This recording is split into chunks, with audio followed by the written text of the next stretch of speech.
کہ وہ جان بوجھ کر شاید پی ٹی آئی کو نقصان پہنچا رہے ہیں، اور کیونکہ وہ پہلے ہی جہانگیر ترین گروپ کے ہیں نذیر چوہان صاحب، تو 2 اگست کو جو اجلاس ہونے جا رہا ہے جہانگیر ترین گروپ کا، ابھی تک اناؤنسمنٹ یہی ہے کہ شاید وہ وہاں پہ ہونا ہے نتھیا گلی میں، تو اب وہ کیا زیادہ سخت رد عمل لے کر آئیں گے؟ کیونکہ پہلے ہی وہ بہت ناراض تھے نذیر چوہان صاحب کی باتیں اگر آپ کو یاد ہو، جب یہ ایک گروپ بن گیا ہوا تھا جہانگیر ترین والا، اور اس وقت بھی بیرسٹر شہزاد اکبر صاحب کے حوالے سے اسی گروپ سے بہت سے تحفظات اٹھائے جا رہے تھے جہانگیر ترین صاحب کے حوالے سے، کہ ان کے خلاف جو کیسز بن رہے تھے، جو ایف آئی اے میں پیشیاں ہو رہی تھیں، اس حوالے سے اس پر بھی بات کریں گے۔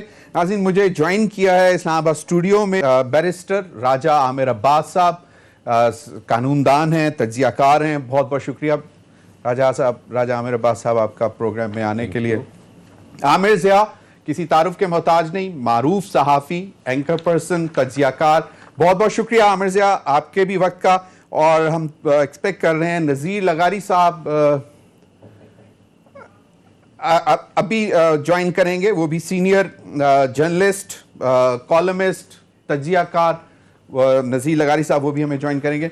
ناظرین، اس سے پہلے کہ میں اپنے پینلسٹ سے گفتگو کروں، ایک ایکسکلوسیو انفارمیشن، بڑی دلچسپ سی ایک میرے پاس سٹوری ہے، وہ بریفلی میں آپ کے ساتھ شیئر کرنا چاہتا ہوں۔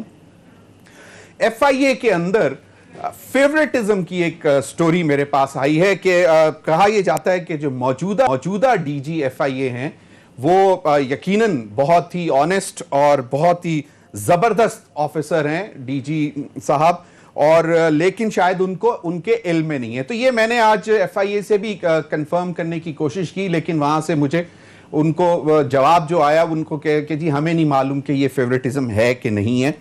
اعجاز احمد خان صاحب، جو کہ اب بھی کچھ عرصہ پہلے اسسٹنٹ ڈائریکٹر تھے اور وہ پروموٹ ہوئے، اور وہ کارپوریٹ کرائم سرکل اسلام آباد زون میں اسسٹنٹ ڈائریکٹر تھے، ابھی ڈپٹی ڈائریکٹر ہوئے۔ 21 لوگ جو پروموٹ ہوئے ان کی پوسٹنگز ہوئیں، ان کے پوسٹنگز، اور اسپیشلی اس دفعہ اس بات کا خیال کیا گیا کہ جو بہت عرصے سے کسی ایک جگہ پہ ہے تو شفل ہوئے، ری شفلنگ ہوئی، لیکن اعجاز احمد خان صاحب جو کہ ڈپٹی ڈائریکٹر ایف آئی اے ہیں اور کارپوریٹ جو ہے کرائم سرکل میں ہیں، ان کو وہیں پہ رکھا گیا۔ مبینہ طور پر کہا جاتا ہے کہ یہ جو ہے ایک وقار چوہان صاحب پر، مبینہ طور پر، اس بات کی مجھے کنفرم نہیں معلوم، کہ وقار چوہان صاحب جو ڈائریکٹر ہیں اسلام آباد زون کے، ان کے فیوریٹ ہیں۔ اب یہ ان صاحب کے متعلق میں بات اس لیے کر رہا ہوں کہ 2013 میں بھی ان کے خلاف ایک انکوائری کھلی تھی، اور اس میں یہ ان کے ذمے لگا تھا کہ انہوں نے تقریباً 12 لوگوں کو جو بعد میں ڈپورٹ ہوئے غلط کاغذات پر، اس وقت یہ امیگریشن میں تھے، اور ان کو باہر بھیجا گیا، جس کی وجہ سے پاکستان کی بدنامی ہوئی۔ اور اس میں یہ ایک لیٹر جو کہ اس وقت کے صابر احمد صاحب ڈائریکٹر ٹو منسٹر تھے، جو کہ 12/11/2013 کا یہ ایک لیٹر لکھا گیا ڈی جی ایف آئی اے کے سٹاف آفیسر کو کہ جناب یہ اس طرح شکایت موصول ہوئی ہے مسٹر اعجاز احمد خان صاحب کے حوالے سے، اور کہا یہ جاتا ہے کہ اس میں لکھا ہوا ہے further stated that said inspector، اس وقت یہ انسپیکٹر تھے ایف آئی اے میں، is most corrupt and did corruption in billions and was right hand of Rehman Malik and Sajjad Haider ex director F I A. اب یہ مبینہ طور پر اس وقت ان کے خلاف انکوائری بھی ہوئی۔ اس کے بعد 2019 میں جب یہ اسسٹنٹ ڈائریکٹر تھے اور تھے اس وقت اینٹی ہیومن ٹریفکنگ سرکل میں، اور اس وقت ان کے خلاف انکوائری ہوئی، انہوں نے چھٹی لی، ایکس پاکستان لیو، لیکن یہ وقت پر واپس نہیں آئے۔ تو اس وقت جو ڈائریکٹر ایف آئی اے تھے محمد وصال فخر سلطان صاحب، انہوں نے یہ واضح طور پر لکھا کہ جناب یہ بریچ کر رہے ہیں کوڈ کی، جو کہ گورنمنٹ سرونٹس کوڈ ہے، اور یہ ان کی سروسز جو ہے وہ ہیڈ کوارٹر کو ہم واپس دینا چاہتے ہیں اسلام آباد زون سے نکال کر، کیونکہ یہ یہاں پر تقریباً پچھلے 10 سال سے موجود ہیں۔ اس میں لکھا ہے کہ he is posted in this zone for the last over 10 years and does not carry good reputation۔ یہ اعجاز احمد صاحب جن کو 21 افسروں کو جو ڈپٹی ڈائریکٹر پروموٹ ہوئے ان کو شفل کیا گیا، مختلف جگہوں پہ بھیجا گیا، لیکن اعجاز احمد خان صاحب کو نہیں چھیڑا گیا۔ اور اس میں پھر بعد میں یہ لکھا ہے کہ ان کے خلاف فردر مور 2 انکوائریز چل رہی تھیں اور جب ان کی ڈیٹیلز ڈھونڈنے کی کوشش کی تو پتہ یہ چلا کہ انہوں نے اپنے اثر و رسوخ سے وہ فائلز غائب کر دیں اور اس میں پھر انہوں نے لکھا ہوا ہے کہ جناب most probably with the connivance of office staff to save delinquent officials from criminal departmental proceedings کہ مطلب وہ جو فائلز ہیں وہ ہیومن ٹریفکنگ کے کیس کی اور فیسیلیٹیشن ان انلیگل امیگریشن کی 2 انکوائریز تھیں موصوف اعجاز احمد خان صاحب کے حوالے سے اور وہ فائلز بھی غائب ہو گئی ہیں. تو اب یہ 2019 میں ایک درخواست کی گئی کہ جناب معذرت سے ان کو آپ ہمارے جان چھڑائیں. تو ہم نے جاننے کی کوشش کی کہ کیا وجہ ہے کہ 21 افسروں میں سے صرف یہ ایک واحد افسر ہیں اعجاز احمد خان صاحب جن کو نہیں چھیڑا گیا, یہ وہیں پر ہیں. تو یقیناً اثر و رسوخ رکھتے ہیں اور ہم چاہیں گے کہ اس پہ ہمیں ایف آئی اے جواب بھی دے. تو ناظرین اپنے ٹاپک کی طرف چلتے ہیں. میرے پاس لیڈ سیالکوٹ جیت رہے لیڈ, اس کے ساتھ اگر آپ یہ بھی کر دیں وہ حمداللہ سے ملاقات لندن کی, اچھا یہ اس کا نتیجہ وزیر اعظم صاحب کی, وہ وزیر اعظم صاحب کا وہ ڈان لیکس کے بعد اب لندن لیکس کی جو باتیں ہو رہی ہیں اس کے بعد اس حمداللہ کیا جو انٹرویو آ گیا, تو یہ وہ چیزیں ہیں کہ جس کو انہیں پہلے بھی جب انہوں نے بات کی تھی نام لے کے اداروں کے بارے میں تو لوگوں نے اس کو سراہا نہیں تھا, خاص کر پنجاب کی عوام نے, سیالکوٹ کی عوام نے, جو کہ ایک بارڈر سٹی ہے. ایک بارڈر سٹی میں اگر آپ دشمن کے جو ہمارے ہیں, چاہے وہ انڈیا ہو, چاہے وہ افغانستان ہو, چاہے این ڈی اے ہو, چاہے رو کے ہوں, اگر ان کا بیانیہ یا ان سے ملاقاتیں یا ان کے ساتھ میٹنگز کریں گے تو عوام یقینی طور پہ آپ کو اس چیز کا ایک ریئیکشن دیں گے. اور جب آپ کو یہ ریئیکشن نظر کس صورت میں آئے گا, یہ نظر آئے گا اسی ووٹ کی کاؤنٹنگ میں, بیلٹ کی کاؤنٹنگ میں.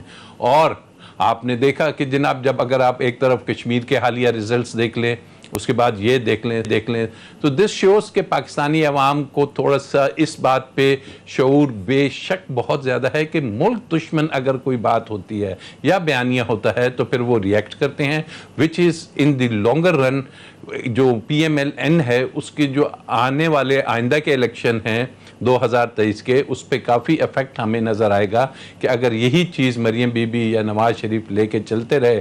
ابھی آپ نے کہا کہ جی ان کا پولیٹیکلی وہ شہباز شریف صاحب کوارنٹائن میں تھے, تو وہ کوارنٹائن کی بھی یہی وجہ تھی کہ وہ ذاتی طور پہ غالباً اس بیانیے کو سپورٹ نہیں کرتے, اور یہی وہ بیانیہ ہے کہ جس کا نقصان پی ایم ایل این کو اور یہ پی پی 38 سیالکوٹ میں بھی نتیجہ یہی ہے. مطلب قوم اتنی شعور رکھ رہی ہے اور انٹرنیشنل میڈیا پہ جو چیزیں چلتی ہیں, سوشل میڈیا پہ جو چیزیں چلتی ہیں, اور خاص طور پر حمداللہ محب کے ساتھ ملاقات کے حوالے سے جس طرح کی باتیں چلی, تو قوم میں اتنا شعور ہے کہ وہ فوراً مانیٹر. بالکل سر, قوم میں شعور ہے, قوم کے اب پتہ ہے کہ ان کے بچوں کا مستقبل یہاں پہ ہے. جیسے میں نے کہا سیالکوٹ تو بارڈر سٹی ہے اور بارڈر سٹی والے تو بڑی نظر رکھتے ہیں اپنے دشمنوں پہ. یہ وہ وجہ ہے کہ جو ان کے پولیٹیکل اس کو دھچکا لگا.